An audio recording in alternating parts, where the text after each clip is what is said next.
رسول اللہ صلی اللہ علیہ وآلہ وسلم نے کتنی بڑی خوشخبری دے دی.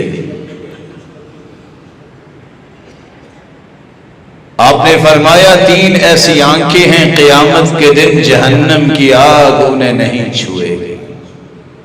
عین بکت من خشیت اللہ، ایک وہ آنکھ جو اللہ کے خوف سے بہہ پڑتی ہے، جہنم کی آگ نہیں پہنچی. وَعَيْنٌ بَاتَتْ تَحْرُسُ فِي سَبِيلِ اللَّهِ، اور دوسری وہ آنکھ جو اللہ کی راہ میں پہرا دیتی ہوئی رات گزارتی ہے، اسے آگ نہیں لگے. وَعَيْنٌ غَضَّتْ عَنْ مَحَارِمِ اللَّهِ، تیسری وہ آنکھ جو حرام چیزوں کو دیکھنے سے محفوظ رہتی ہے، اسے آگ نہیں لگے. رِبَاطُ يَوْمٍ وَلَيْلَةٍ خَيْرٌ مِّنَ الدُّنْيَا وَمَا فِيهَا.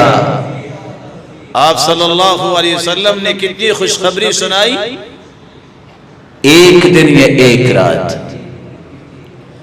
اللہ کی راہ میں پہرا دینے والے کو وہ کچھ ملتا ہے جو دنیا وما فیہا سے بہتر ہے.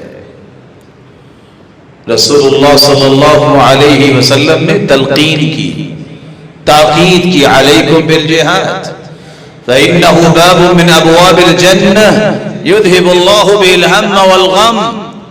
جہاد کو لازم پکڑو، یہ جنت کے دروازوں میں سے ایک دروازہ ہے، اس سے دنیا کے جملہ ہم اور غم ختم ہو جاتے ہیں. آپ صلی اللہ علیہ وسلم نے ریاست مدینہ کی حفاظتی اقدامات کو ان اصولوں کی روشنی میں اس قدر مضبوط کر دیا.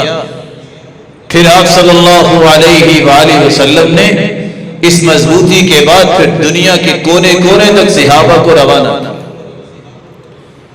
86 جنگیں لڑی، 56 میں خود شریک ہوئے اور اس کے ساتھ بقیہ صحابہ کو بھیجا.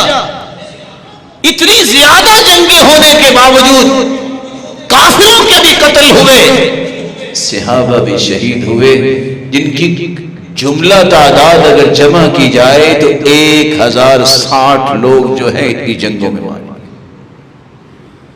1400 سال کی تاریخ میں آج تک کسی جرنیل اور کمانڈر کی تاریخ سامنے نہیں آئی جو محمد مصطفیٰ نے کر دکھائی.